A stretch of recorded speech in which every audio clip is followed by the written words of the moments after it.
দক্ষিণ সুদানে জাতিসংঘের শান্তিরক্ষা মিশনে দায়িত্ব পালনকালে সন্ত্রাসীদের ড্রোন হামলায় প্রাণ হারান বাংলাদেশের ৬ জন শান্তিরক্ষী। দীর্ঘ ১১ দিন পর সামরিক হেলিকপ্টারে করে দেশে ফেরে ২ বীর সেনা সদস্যের নিথর দেহ দেখতে এসে কান্নায় ভেঙে পড়েন পরিবার ও এলাকাবাসী। দেখা যায় ইউক্রেন রাশিয়া যুদ্ধের পর দেখা যায় মডার্ন ওয়ারফেয়ারের ধারণা কিন্তু চেঞ্জ হয়েছে। এই যে আমাদের একজন সৈনিক আমরা এই যে ড্রোন হামলা হলে আমরা হারাইলাম, তো এখানে দেখা যাচ্ছে যে আমাদের আসলে পর্যাপ্ত প্রোটেকশনটা ছিল কিনা, আমাদের এয়ার ডিফেন্স সিস্টেমগুলো বা আমাদের যা কিছু আছে এগুলো আসলে সরকারের উচিত এগুলোতে চোখ দেওয়া। কারণ আমাদের দেখা যায় একজন দক্ষ একজন সৈনিককে আমরা হারাইলাম।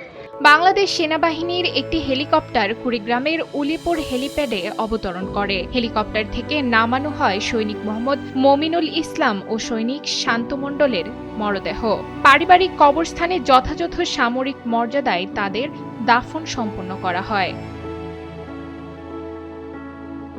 সৈনিক মমিনুল ইসলাম ২০০৮ সালে বাংলাদেশ সেনাবাহিনীতে যোগ দেন। গত ৭ নভেম্বর তিনি জাতিসংঘ শান্তিরক্ষা মিশনে দক্ষিণ সুদানে যান।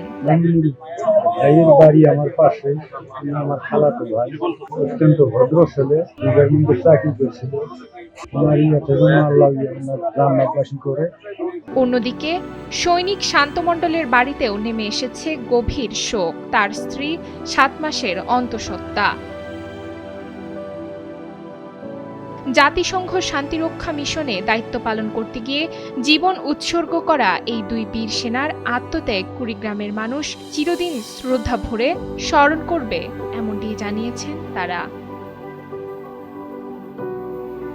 কুড়িগ্রাম থেকে এম সাহেব আলী মণ্ডলের পাঠানো তথ্যচিত্রে ডেস্ক রিপোর্ট নুসরাত তালবিয়া।